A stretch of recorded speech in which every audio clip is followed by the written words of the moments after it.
요즘 보건인구부 얘기를 제가 많이 하죠. 오늘은 자료가 준비됐습니다. 지도하고 데이터 작업이 됐는데 문제는 영어 버전이 없어요. 네팔 버전밖에 안 나왔습니다. 좀 불편하시더라도 오늘은 네팔 버전의 자료를 보시면서 설명을 들으시기 바랍니다. 안녕하십니까 자아TV 시청자 여러분, 카트만두에서 최일수 인사드립니다.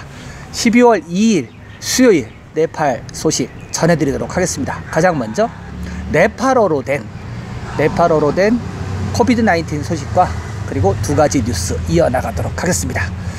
12월 2일 수요일 24시간 동안 총 1490명의 신규 확진자가 나오면서 누적 확진자는 23만 6246명입니다. 확진율은 17.95%였고요. 카트만두 보겠습니다. 카트만두는 총 하루에 723명이 늘었습니다. 723명이 늘으면서 누적 확진자 수는 11만 명이 넘어갔습니다. 11만 379명. 하루 확진자의 48.52%가 카트만두 밸리에서 나왔어요. 카트만두 밸리가 가장 많죠. 자세하게 좀 보겠습니다. 카트만두 디스트릭트가 531명이 나왔고요. 박타푸르 디스트릭트가 134명, 박타푸르 디스트릭트가 58명 나왔습니다. 이래서 723명이 나왔습니다. 활성화 케이스 오랜만에 보겠습니다. 카트만두 디스트릭트가 6650명입니다. 랄리푸르 디스트릭트가 1404명, 박타푸르 디스트릭트가 575명. 박타푸르가 500명 살짝 넘게 돼버렸네요. 많이 줄었습니다. 그쵸? 그래서 총 합계가 8629명. 네팔 전체의 52.14%로 줄었어요. 많이 줄었습니다. 오랜만에 또 포카라도 보겠습니다. 포카라가 속해 있는 카스키도 874명입니다. 많이 줄었죠? 1200명까지 갔던 거를 저희가 봤었는데 874명이 줄었습니다. 500명 이상 활성화 케이스 있는 디스트릭트 5개입니다. 자파, 카트만두, 박타푸르, 럴리푸르, 카스키, 이렇게 5개는 500명 이상의 활성화 케이스를 가지고 있는 데고요. 그 반대로 활성화 케이스가 하나도 없는 디스트릭트는 2개밖에 없습니다. 머낭하고 돌파. 사망자는 9명밖에 안 나왔습니다. 9명밖에 안 나오면서 누적 사망자 수는 1538명이고요. 사망률은 0.65%. 활성화 사례는 86명이 줄었네요. 전날보다 86명이 줄어서 16,547명 되겠습니다. 그리고 이 16,547명 중에서 집에서 치료를 받는 사람이 1,741명이 되겠고요. 나머지 5,806명만이 병원이나 호텔이나 이런 시설에서 치료를 적극적으로 받고 있습니다. 5,806명 중에서 중증 환자 보겠습니다. 중증 환자 ICU 집중치료실에 들어가 있는 사람이 365명입니다. 그리고 산소호흡기를 장착한 사람이 64명. 항상 이 수준인 것 같습니다. 그렇죠? 완치자는 하루 동안 1567명이 나왔네요. 1567명이 나오면서 누적 완치자 수는 21만 8161명이고요. 회복률은 92.2%였습니다. 검역소는 전날보다 11명이 빠졌네요. 11명이 빠져서 605명이 지금 집으로 갈 것을 기다리고 있습니다. PCR 테스트는요, 역시 만건도 못했습니다. 하루에 8,300건 했습니다. 8,300건 해서 누적 PCR 건수는 175만 4,630명. 네, 요렇게 코로나 브리핑 해드리겠습니다. 그 네팔 글자가 참 희한하게 생겼는데 하나 좀 특이한 사실 보지 못하셨습니까? 거의 대부분의 나라들이 문자는 달라도 숫자만큼은 아라비아 숫자를 보통 쓰죠. 우리가 쓰는 아라비아 숫자. 네팔은 그렇지 않습니다. 네팔은 데바나가리 숫자가 따로 있습니다. 0이라는 숫자가 인도에서 파생됐듯이 숫자의 역사가 인도 네팔에 굉장히 오래됐습니다. 그래서 0은 똑같게 생기긴 했는데 나머지 1, 2, 3, 4, 5, 6, 7, 8, 9가 다 다르게 생겼습니다. 그래서 네팔 글자는 숫자 읽을 때 굉장히 조심해야 돼요. 그리고 제가 지금 네팔 온 지 7년이 넘었는데 아직도 숫자가 익숙하지가 않습니다. 그 정도로 이 아라비아 숫자에 굉장히 그 물들어서 살고 있었던 것 같습니다. 아무튼 전 세계 어디에서나 이렇게 숫자까지 다른 그 자기 나라의 그 숫자를 쓰는 나라는 흔치 않은데 네팔이 그런 나라 중에 하나입니다. 네, 두 번째 소식으로 넘어가겠습니다. 두 번째 소식의 제목은 다양한 기능을 갖춘 새로운 차량 공유 앱이라는 소식입니다. 전해드리도록 하겠습니다. 어텐드라는 차량 공유 서비스 앱은 교통관리부와 보건서비스부의 지침에 따라 서비스가 이루어진다고 합니다. 승차 공유의 개념은 목적지 가는 데 있어 세 당사자인 서비스 기관, 승객, 그리고 운전자에게 모두 혜택을 주게 됩니다.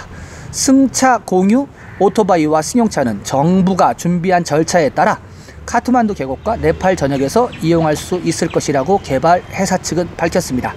승객들을 위한 제3자 보험도 마련되어 있다고 합니다. 사고로 만약에 승객이 다치면 네팔 정부 규정에 따라 최대 30만 루피의 보험이 제공된다고 합니다. 또한 강력사건 발생을 대비한 경찰 핫라인 100번과 가까운 지인에게 메시지를 보내는 비상 기능도 포함되어 있다고 합니다. 어느 곳에서나 사고로부터 자신을 보호하고 다른 문제가 발생할 경우 경찰의 도움을 요청하는 기능입니다.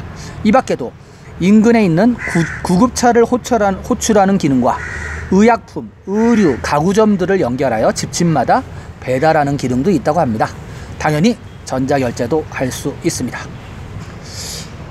네, 네팔이 지금 그 어플리케이션이 되게 다양하게 선진국에서 있는 개념들이 계속 나오고 있습니다. 전에도 한번 제가 그 오토바이로 카카오 택시처럼 목적지까지 가는 투틀 그리고 뻗다오라는 앱을 소개시켜 드렸는데, 오늘은 좀 새로운 개념입니다. 이거는 뻗다오라든가 이런 거 그 투틀 같은 경우는 오토바이 위주인데, 이거는 지금 차량 공유 승용차가 더 기본이에요. 그래서 네팔에 이런 공유 경제 개념이 계속 지금 다양하게 들어오고 있습니다.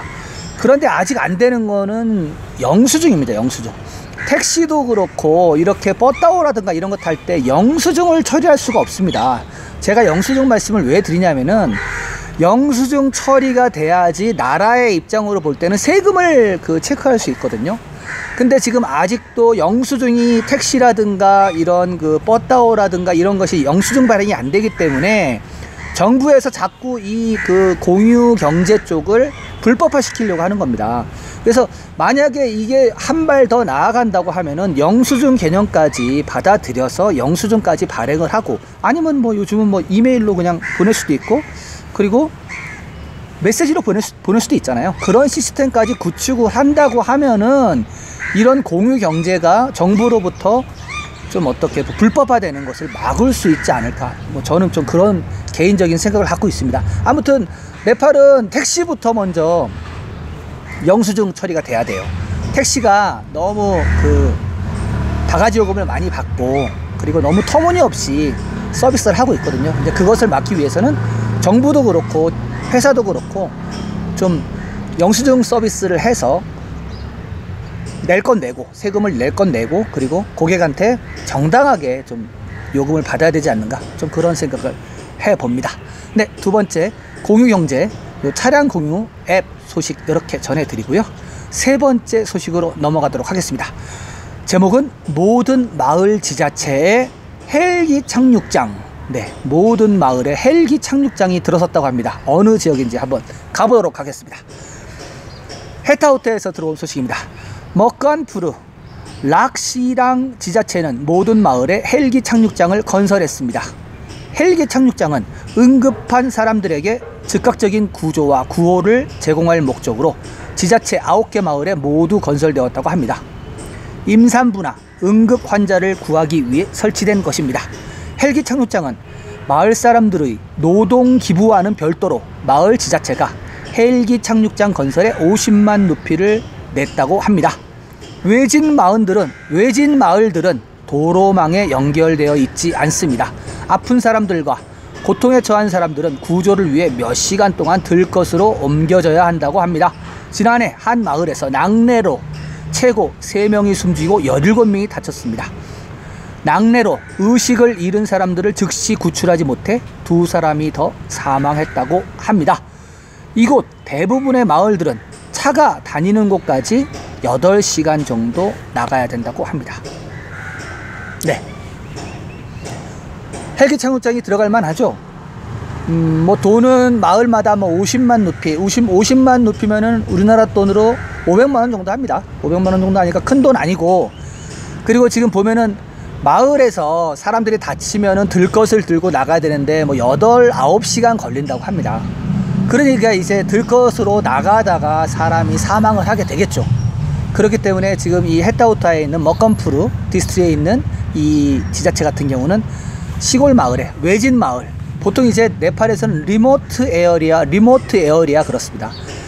그 차량으로 접근을 못하고 오직 헬기로만 접근할 수 있는 마을들입니다. 그래서 공식적으로 이렇게 헬기 착륙장을 만들었다고 합니다. 그래서 비상사태가 발생했을 경우 헬기를 호출하겠죠.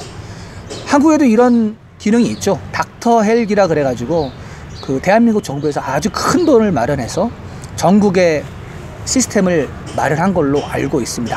사실 그런 닥터 헬기 같은 것이 네팔에 필요합니다. 네팔 같은 경우는 산악지대가 워낙 많다 보니까 응급환자가 발생하면은 들것으로 날라오기 힘듭니다. 지금 여기가 그래도 시내랑 가까워서 8시간이죠. 정말로 산악으로 들어가면 이틀 3일 걸려야지 차가 있는 데까지 나올 수 있습니다. 그래서 이런 헬기 착륙장이 좀 많이 건설이 돼야 되지만은 아무래도 돈이 문제겠죠. 재원 마련이 문제고, 그리고 이러한 의식을 갖고 있는 마을 지자체, 이런 사람들의 머리가 갖고 있는 사람들이 없는 것도 문제입니다. 아무튼 이 햇다우타 이 마건푸르에 있는 이 마을 지자체는 헬기 착륙장을 가지게 돼서 앞으로 좀 중대한 어떤 사고가 발생했을 경우 좀 더 안전해질 것 같습니다.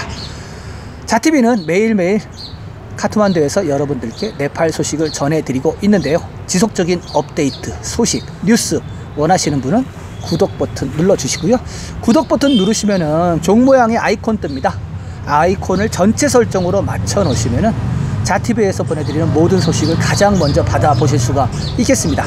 저는 내일도 새로운 소식을 갖고 여러분들을 찾아뵙겠습니다. 시청해주신 여러분 감사합니다.